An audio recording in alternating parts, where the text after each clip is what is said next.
Mr. Lee. Sure. I want to ask about South Sudan, but the follow-up to that, there's this case of two journalists from Syria from a group called Raqqa is being silently slaughtered. Mr. Ibrahim Abed al-Qader and Faris Hamadi that were found killed, murdered inside Turkey. And so a number of press freedom groups are saying that there should be an investigation. The idea is that these were guys speaking out or reporting about ISIS crimes. Does the Ban Ki-moon have a concern about this? Let me look into that report. I don't want to comment something that I'm not aware of. I noticed as you were reading, I wanted to ask you about this on South Sudan anyway, the contractors that are still being held.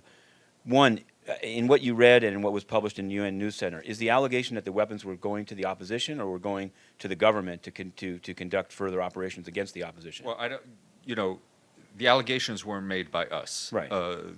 Questions were raised, I think, including by you, that there may have been, or somebody else, that there may have been weapons on board. The only weapons that were on board were those belonging to peacekeepers.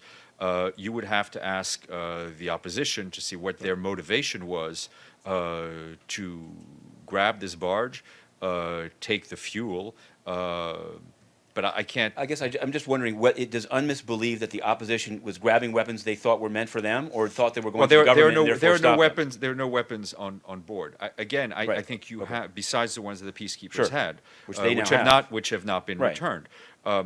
Again, I can't speak to the motivation of people who've gone and committed illegal actions against the United Nations. You'd have to ask them. The more nitty-gritty question I wanted to ask is that it seems most people there are saying that it's Johnson Aloni, not Rick Machar. You said that Mr. Vadsus had called Rick Machar, but it seems like it's another commander, Johnson Aloni, who Mr. Gordon Brown has called a warlord, and who may or may not be under the command of Rick Machar. Well, so has anyone reached out to Mr. Aloni? I'm sure contacts are being held on the ground. From here, we spoke to Rick Machar, who portrays himself as the leader of the opposition, and who therefore has a responsibility.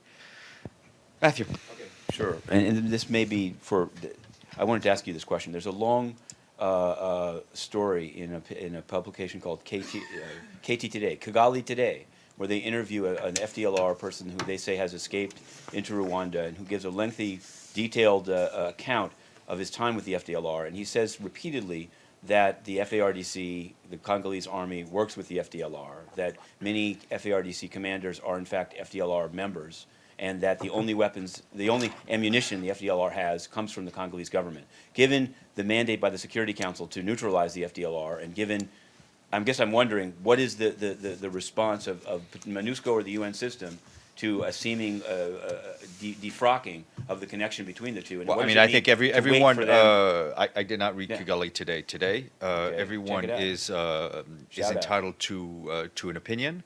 It's more than an opinion. Okay. You're entitled to an opinion. I'm entitled to an opinion. Obviously, as you know, MONUSCO, within the parameters of its human rights due diligence policy, has been supporting the fight against the FDLR. The purpose of my question was to say it seems that and in fact, the incoming president of the Security Council, Mr. Rycroft, in a Twitter response today, said that he hopes that MONUSCO can work with the government to neutralize the FDLR.